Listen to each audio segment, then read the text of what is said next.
Kanye has always been the definition of a Renaissance man. He does music, he does fashion, production, everything, and he does it all really well. Multi-billion-dollar apparel company, 9 #1 albums in a row, massive dramatic concerts, artistic short films, fashion shows. He's defined by the way he puts his heart and soul into everything he touches. At this point in his career, he really only has one failure as businessman and artist: his record label, Good Music. Ever since they signed a distribution deal with Def Jam back in 2011, they've had multiple #1 singles and 9 #1 records. But in the last few years, it's become clear that Good Music has failed its artists, killed multiple careers, and the majority of its signees have left. At this point, Good Music looks more like a failed label than anything else. The question is, what happened to Kanye's label? What makes it a failed venture? Just how bad is the situation at Good Music, and whose fault is it? So let's talk about why Good Music is Kanye's one big failure. This video is brought to you by Nebula, the only place where you can watch my exclusive series diving into the production, writing, and making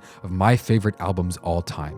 Check out nebula.tv/Volksgeist. For just $3 a month, you can get ad-free exclusive videos from me and 150 other amazing creators. More about that after the video. First things first, we have to take a quick look at the history of Good as a label. Good Music actually had a really strong start. It was founded 18 years ago, about 6 months after the release of The College Dropout, basically right after Kanye got his big break. Good was created as a joint venture between Kanye and Sony Music, even though Kanye himself was signed to Rockefeller and Def Jam at the same time. It would only be 2 months before Good Music's first big success story. In December 2004, they dropped Get Lifted, the debut studio album by a young R&B singer named John Legend. Get Lifted sold 100,000 copies in its first week. It peaked at #4 on the charts and received 3 Grammy Awards, showing the industry that the initialism behind the name Good, Getting Out Our Dreams, wasn't just marketing. This was a label that had the potential to make a huge impact in the industry. For the next few years, Good Music continued to pump out critically acclaimed, commercially successful albums pretty much every single year. Common's B won 4 Grammys in 2006, and his 2007 album Finding Forever was Good Music's first #1 hit, while John Legend continued winning more and more awards every time he dropped music. Really, the only exception to Good Music's early success was Don't Quit Your Day Job, an album by Consequence that was considered so bad he ended up offering refunds for people who didn't like it. Throughout the 2000s, the main artists releasing albums through Good Music were Common and John Legend. And while these are great artists with huge careers, the era of Good Music that I think most people my age remember didn't start until later, when Kanye found and signed Big Sean and Kid Cudi. Kanye discovered Big Sean in 2007 when Sean was only 19 years old after they met at a radio station and Sean freestyled for him. In the same way, Kid Cudi was signed to Good Music after meeting Kanye in a shop and giving him an unsolicited copy of his mixtape, which later led to Kanye calling him up to work in the studio, creating melodies and writing for songs on Jay-Z's Blueprint 3 and Kanye's 808s and Heartbreak. And it wasn't long before Kid Cudi had his own debut album, Man on the Moon, reach the top 5 on the Billboard charts. Another big success story for the label as they continued building a roster full of exciting new artists with both critical appeal and commercial marketability at the same time. And this is also around the same time as Kanye dropped what might be the most underappreciated project he's ever worked on, that I bet 99% of people watching this has never even heard of. There was a completely free Good Music released Can't Tell Me Nothing mixtape that dropped just a few months before graduation. It features so many interesting songs that never made it onto a full album, in addition to tons of songs that later became some of Kanye's most successful singles. The Can't Tell Me Nothing mixtape was a huge success when it came out. It won multiple Mixtape of the Year awards and got amazing reviews. There are honestly a ton of really interesting songs on here that I bet most of you have never even heard, with features from Lil Wayne, Pharrell, Lupe Fiasco, T-Pain. Obviously, Kanye raps on most of the project. It's definitely worth a listen, and my favorite track is Dreaming of Your Love, a song by Kanye's cousin Tony Williams, who's been featured heavily on projects throughout Kanye's career. And it's great to hear him get a song of his own, especially one as beautiful as this. To the world's famous.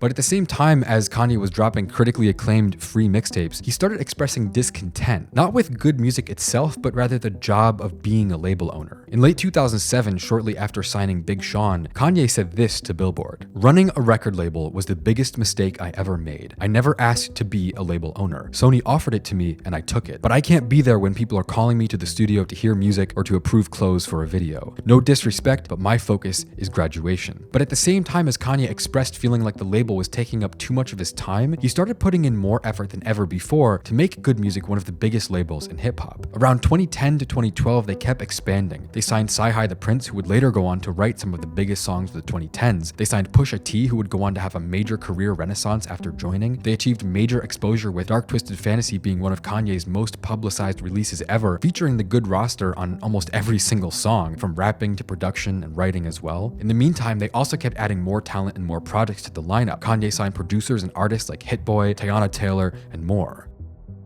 After the success of the Can't Tell Me Nothing mixtape, which proved that bringing together different artists on the label could be received positively, Kanye and his career started building towards their most ambitious project yet, a Good Music studio album called Cruel Summer. They released singles like the Don't Like remix with Chief Keef, Mercy, and Cold. The Good Crew was really starting to make waves as a group. They were probably one of the top 3 biggest hip-hop labels or posses around at the time. After New God Flow with Pusha T and Kanye, Mercy with Big Sean, Pusha, Kanye, and 2 Chainz, and the major presence of good producers on Watch the Throne, the 2011 to 2012 era was extremely important for building Good's music reputation through every channel available to them. To put it the short way, these guys were working. So it wasn't a big surprise when Cruel Summer, the debut label album that featured every single artist on the roster and all of their affiliates, debuted at #1 on the Billboard hip hop charts, selling 205,000 copies in its first week. And despite many critics not considering it a particularly interesting or meaningful project, it was more than fun enough to end up ranked as the second best-selling label album of all time. But after the success and hype of Cruel Summer, it seemed like things at Good Music were starting to slow down. Between 2009 and 2012, the Good Music roster was making a huge impact in the industry. Big Sean, Kid Cudi, Pusha T, Kanye, among many other artists and producers too, they were making big waves with successful projects and singles. But just a few months after the release of Cruel Summer, both Kid Cudi and Hit Boy left the label. At the time, there were rumors that Kid Cudi had left because of a disagreement about not having a proper feature on Yeezus. Kanye instead pulled some old throwaway verse without telling him, but ultimately Cudi clarified that he didn't leave for any reason other than wanting to focus on his own sound and not the more glamorous, hard-hitting hip-hop sound the label was known for. Cudi was going in a more poppy, indie direction, less hip-hop, less rapping, but it was right around this time that the direction Good Music was going in seemed to hit a rough patch.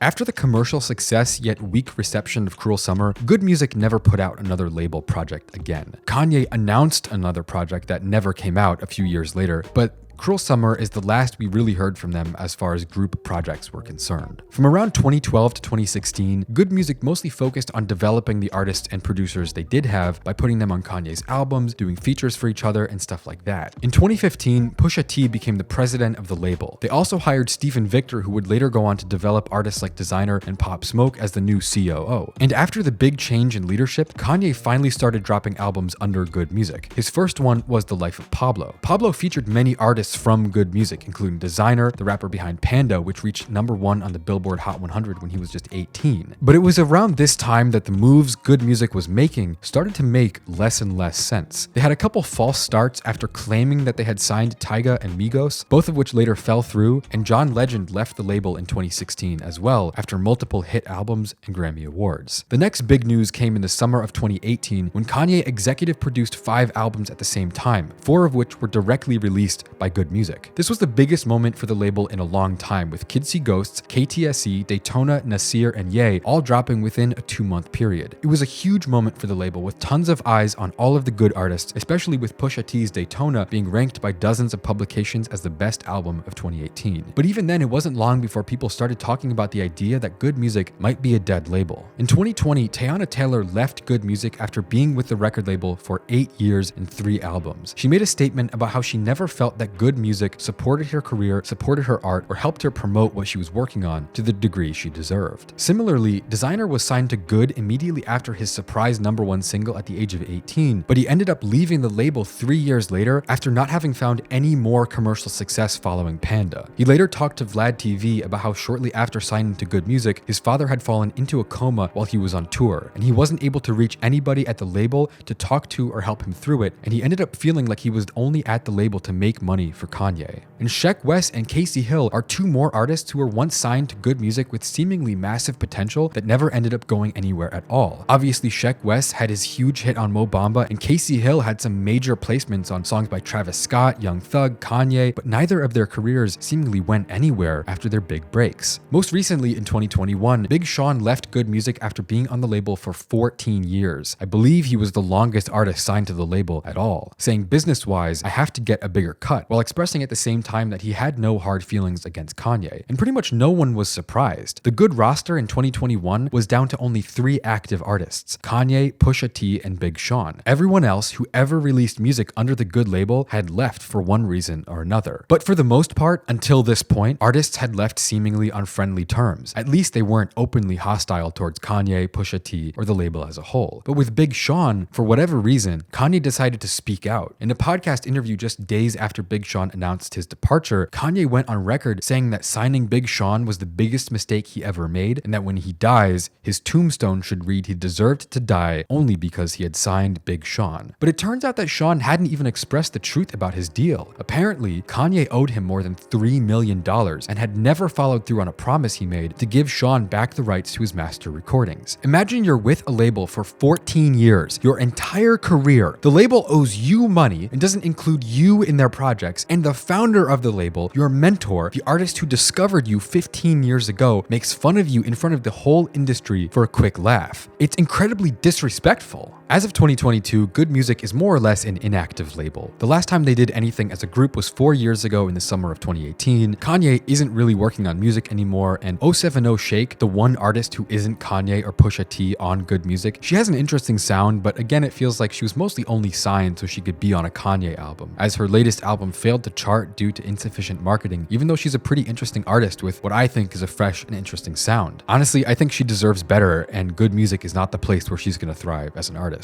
The other sad thing is, this is hardly considered a big deal in the music industry. Most people honestly don't really care. Ultimately, the story of Good Music isn't exactly unheard of. It's a label built around one really big star. Kanye is the founder of the label, and he's the biggest artist to ever be signed to it at the same time. Look at Eminem's record label. You have one huge artist that gets all the attention and marketing, and then everyone else just doesn't get anything. You know, people say the same thing about OVO Sound, that Drake gets all the resources and everyone else is completely underrated because the label doesn't put anything towards them. They don't market their music, they don't help them make better music. You hear the same thing about Top Dog. Even though TDE is full of some of the most acclaimed artists alive, most of their roster is basically inactive. Many of their signees have talked over the years how they feel the label doesn't support them at all. Oftentimes, they don't even let them release albums when they're ready. Looking at this long list of artists whose careers may have genuinely been much more prominent if they had proper label support, it's just sad. That loss of potential is tragic. At this point in time, Good Music is all but shut down, and I think there's less than a 1% chance that they ever sign more artists. But ultimately, you can read the story of Good Music however you want to. I don't think it's necessarily true that Kanye is responsible for the career failures of most of the artists who were signed to his record label. I mean, he said it himself back in 2007. Running a record label was the biggest mistake I ever made. I never asked to be a label owner. I can't be there when people are calling me to the studio to hear music or approve clothes for a video. Is it necessarily Kanye's fault that Good Music ultimately failed most of its artists? Is it his fault that Good isn't a successful label as far as growing artists is concerned? In a way, it is. He had tons of control over the direction the label went in for years, but at the same time, it seems universally difficult for a label to manage the amount of resources that have to go into a huge superstar artist while also trying to develop other artists at the same time. I just mentioned Eminem's label having so many artists leave over the years. Tons of people call OVO Sound a sweatshop. They joke about how if you're signed to Drake's label, you're never allowed to release your own music again. You just end up writing and producing for Drake songs. I think the moral of the story of Good Music is pretty simple. As an artist, signing to a label that just revolves around one big superstar is probably a bad business decision no matter what. If you're going into the music industry, you need to make sure that you have the right support around you, because just getting handed a check from a label and being told to handle everything yourself doesn't work for most artists. Looking at all the people on Good Music, from Kid Cudi to Big Sean, Teyana Taylor, 070 Shake, Desiigner, Sheck West, Casey Hill, to name a few, these were all creative and interesting artists who at some point felt that they had more potential than they were able to reach because the label left them to figure everything out by themselves with no help at all. If anything, the story of G.O.O.D music is a cautionary tale about making the right moves in the music industry, and it shows you just how hard it is to really succeed as an artist. All of these people were so talented and had so much potential, but if you don't have the right team behind you, you're not going to be able to make it. Is it Kanye's fault that G.O.O.D music didn't do right by its artists and only a few players came out on top after signing with him? That's really up to how you look at it, but I think we can all agree that the legacy of G.O.O.D music is one of the few low points in Kanye's long and successful career as a businessman and an artist.